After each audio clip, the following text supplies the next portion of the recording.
Hello दोस्त। आज मैं एक महान शख्सियत की चर्चा करने जा रहा हूं। वह है महाराणा प्रताप। आज मैं इनके वीरता के 10 ऐसे पहचान बताऊंगा जिनसे आप भी गौरवान्वित महसूस करेंगे। तो आपका मेरे चैनल में स्वागत है। आप मेरे वीडियो में बने रहेंगे। और मैं आज अपने देश के महान शूरवीर, देश ही नहीं, इन्होंने अपनी वीरता की धाक से पूरे विश्व में वीरों में अग्रणी स्थान बनाए। मैं महाराणा प्रताप की ऐसी 10 बातों का जिक्र करूंगा जिसके कारण वे इतिहास के शूरवीरों में अपना एक महत्वपूर्ण स्थान बनाए। आइए जानते हैं इनके अदम्य वीरता का कहानी, जिसके कारण इनको अलग स्थान मिला वीरों में। तो मेरे वीडियो में बने रहेंगे और लाइक सब्सक्राइब जरूर करेंगे।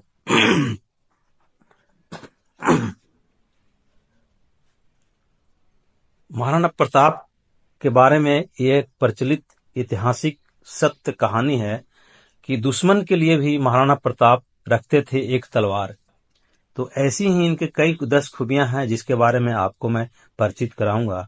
बात उन दिनों की है, हल्दी घाटी युद्ध के शूरवीर योद्धा महाराणा प्रताप ने जिस समय राजगद्दी संभाली थी, उससे पहले मेवाड़ से चित्तौड़गढ़ जैसा ऐतिहासिक दुर्ग छीन चुका था।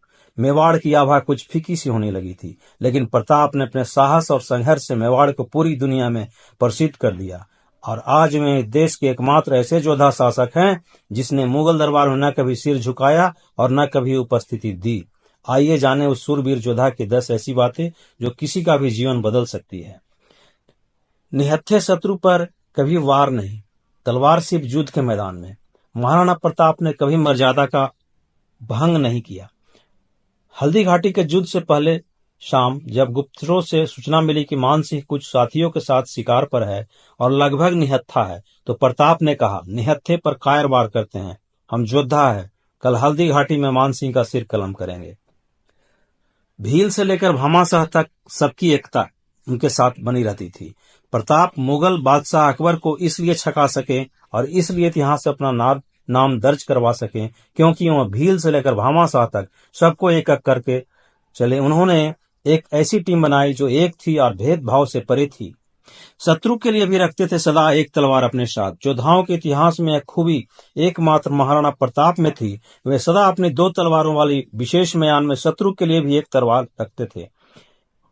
उन्हें उनकी मां जयवंताबाई ने नसीहत दी थी कि कभी निहत्थे शत्रु पर वार मत करना, उसे अपने अतिरिक्त तलवार दो और फिर ललकारो। धर्म की कट्टरता के उस दौर में भी मुस्लिम शूरवीर पर भरोसा रखते थे। धर्म की कट्टरता वाले उस दौर में महाराणा प्रताप ने मुस्लिम योद्धा हकीम खां सूरी पर पूरा भरोसा किया और वे हल्दी घाटी के मैदान में अग्रिम लड़ाकों में रहे। हकीम खां सूर पर उनका उतना ही यकीन था जितना लूनकरण, रामशाह, ताराचंद, राणा पुंजा इनके जो अग्रणी योद्धा थे। कठोर जीवन बिताओ, योद्धा का घर महल नहीं जंगल होता है। प्रताप की इस नीति पर देश के बाकी योद्धा और शासक भी चलते तो शायद भारत का इतिहास कुछ और ही होता। उनकी नीति थी कि सदा कठोर जीवन बिताओ, सुख और वैभव से दूर रहो। एक सच्चे और साहसी योद्धा का असली घर किसी महल में नहीं, जंगल में होता है, और तभी वह विजेता बनता है। तो सर्वधर्म संभाव की सहिष्णु नीति का सदा पालन किया। प्रताप ने अपने राजा में कलाओं का बहुत अच्छी तरह से विकास किया, यहाँ तक कि उन्होंने मुस्लिम कलाकारों को प्रोत्साहन दिया। विशेषकर चित्रकार निसारदी या निसारुद्दीन आदि ऐसे चित्रकार हुए जिन्होंने रागमाला तैयार की। स्थापत्य कला में भी उन्होंने मुस्लिम कलाकारों को काफी अहमियत दी। इससे साफ है कि प्रताप सभी धर्मों और सभी तरह की कला प्रतिभाओं का आदर करते थे और सहिष्णुता की नीति के पोषक थे। शिवाजी जैसे अनगिनत सूरवीर से भी बड़े सूरवीर थे वो। इतिहासकार पर भरोसा करे तो प्रताप ने अकबर के उस समय लोहा लिया अकबर से जब मुगल साम्राज्य की शक्ति आसमान को छू रही थी।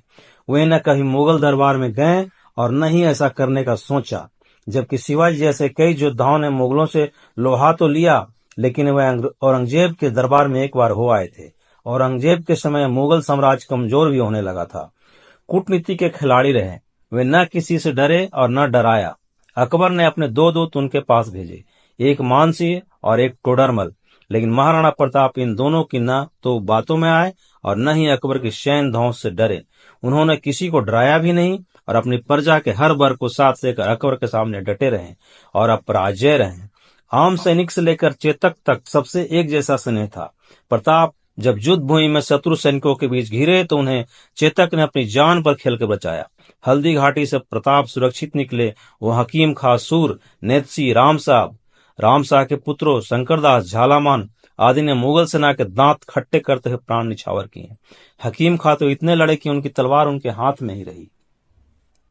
वीरता ऐसी निष्कलंक कि अकबर के भी आंखों से आंसू टपके। महाराणा प्रताप शुरू से आखिर तक अकबर की आंखें किरकिरी बने रहे, लेकिन जिस समय उनके निर्धन का समाचार अकबर को मिला तो मुगल बादशाह की आंखों से आंसू बह निकले। अकबर ने अपनी जीभ तातु तले दबाई और कहा, तूने न तो अपने घोड़े को दाग लेने दिया और न ही अपनी पगड़ी को किसी के सामने झुकने दिया। वास्तव में प्रताप तू सबसे जीत गया। ये है हमारे महाराणा प्रताप की ये 10 बातें जिनसे आप परिचित हुए। आपको कैसा लगा आप कमेंट और लाइक द्वारा जरूर बताएंगे, सब्सक्राइब भी कर देंगे। धन्यवाद मित्र।